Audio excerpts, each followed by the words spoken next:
Hello and welcome to a look back at a classic game called Descent. Now Descent is effectively a first-person shooter disguised as a combat flight simulator. It was made in 1994 by the now defunct Parallax Software. And why do I say that it's a first-person shooter? It doesn't look like one, but it does kind of control like one, even though you move around on a 3D plane. The way that you move forwards and backwards and just the way that it feels very much like a first-person shooter. Is that a bad thing? No, not so much, because the game does control quite well. I think originally it was designed to be used with a keyboard and a joystick, and if you're buying this game today, then I don't think very many people tend to have joysticks anymore. Correct me if I'm wrong, I certainly don't have one.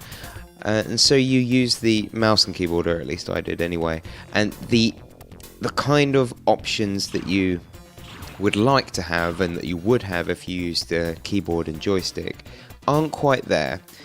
Another little problem is that the sensitivity of the game is pretty bad, and so you don't really get the turning circle or the sensitivity on the mouse that you really require. Anyway, in Descent, you travel through mining facilities inhabited by hostile virus-infected robots, with the objective of finding various keys to get through doors before destroying the mine's reactor core, and escaping before the inevitable explosion and the mine's destruction occurs. The game also uses a high score system, and extra points can be achieved through saving captured hostages, as you may have seen us do earlier. And I'm sure that taking less damage throughout the level and destroying all the enemies also helps you to increase your score as well. So how does the game stand up today? Well, the graphics are pretty shitty, but that's to be expected from such an old game, and to be honest, I think that they still retain a certain sinister atmosphere. This is also helped by the labyrinthian mines that you have to travel through. It's a little hard to sometimes differentiate enemies and the bullets that they're shooting from some of the background, but I think this does add to the constant dread that you have while you're playing this game. Maybe it's because I'm remembering the kind of dread that I was feeling when I was young playing this game, but it still is there for me. Now, the complex mines are a slight hindrance though, and the constant backtracking and confusion in the later levels can be really frustrating. Thankfully, there is a map, but it's slightly baffling, and thanks to the design of it, it's difficult to read on some of the bigger levels. Now, we will have a look at the map a little bit later on, but trust me when I say it's a little bit of a pain in the ass. Now, we're about halfway through the first level here, and we're just trying to find the red key, which as you can see is in this room, guarded by these two larger boss ships. And with the red key we'll be able to go through the red door and get into the room with the reactor core in it, which is the thing that we are trying to destroy before we escape from the mine. Of course, this is definitely a mini boss room because there's lava all over the ground. Sinister and scary stuff. As you can see, we're using a weapon that we picked up earlier in the level called the Vulcan Cannon, and apart from that we have the concussion missiles. You can also get things like homing missiles and proximity mines, but we started off with a basic laser, which as you progress through the game you pick up upgrades for it. I think there's 4 different levels of it, and I can't quite work out which weapons are better. I pick up 3 different weapons so far in the game, and really there's no big difference apart from the fact that all of the laser based weapons use that yellow energy bar at the top of the screen. This does tend to deplete at some point, and at that point you're going to have to switch to the Vulcan Cannon because that uses bullets instead of lasers. I think that that's really the only benefit. I don't think that the Vulcan Cannon is particularly more powerful or anything. So that's what I can determine about the different weapons, and maybe how the bullets spread as well. The Vulcan Cannon is very centralized, just with one constant stream in the middle, whereas the laser cannon you can get slightly more of a spread on it. One thing that you'll notice here, and this is a slight problem that I have with the game, and it's port, or it's not really a port, it's just in its original state, but it's using the DOSBox emulator to play, is this auto correction that is on the ship. And what that means is if you get very close to a surface, be it a wall, ceiling, floor, the ship will align itself, even though in the options it says that you can turn this thing off. And in fact, in the options you are able to reassign all of the keys, which is a fantastic thing. Unfortunately, there's not quite enough fingers on one's hand to be able to control all the different options that there are. But that's another thing, another topic to discuss a little bit later on, because it's really nitpicking, and it's probably just a problem with such an old game being ported to DOSBox than a problem with the game itself.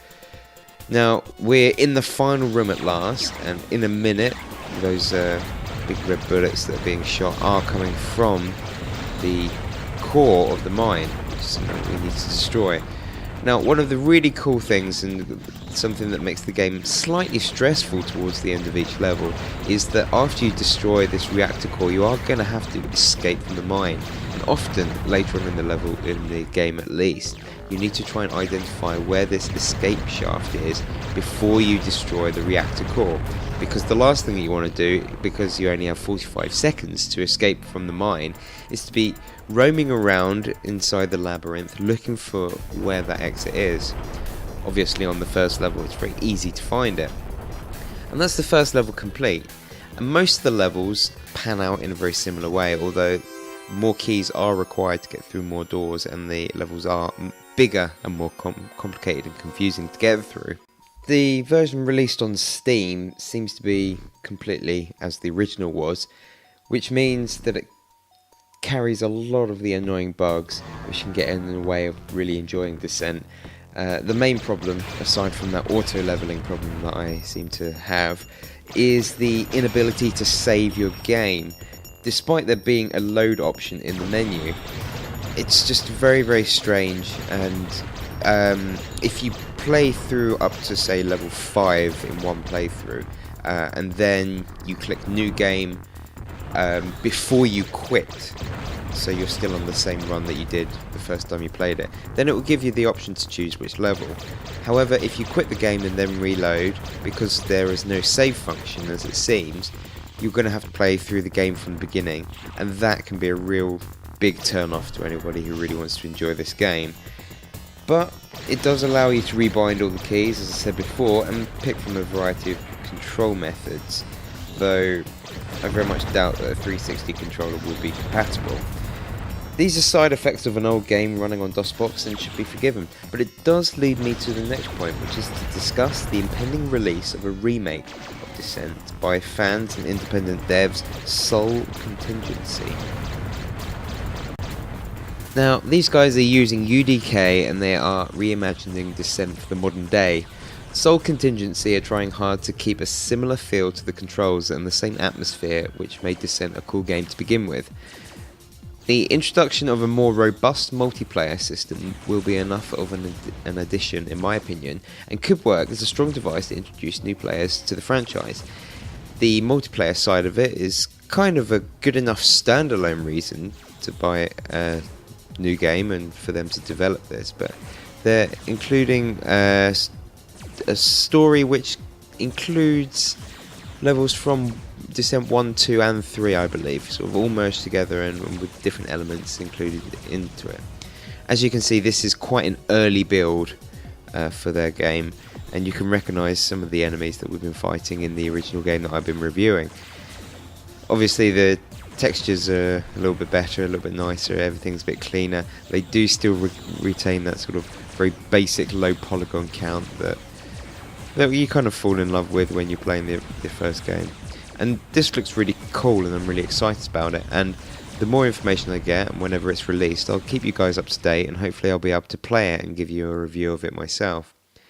If you're interested in finding out a little bit about that project, you can visit their website. I've put that in the description below the video. And if you'd like to pick up Descent, you can get it on Steam and on GOG. So thank you for watching my look back at Descent. great classic game, and I look forward to seeing you in my next video.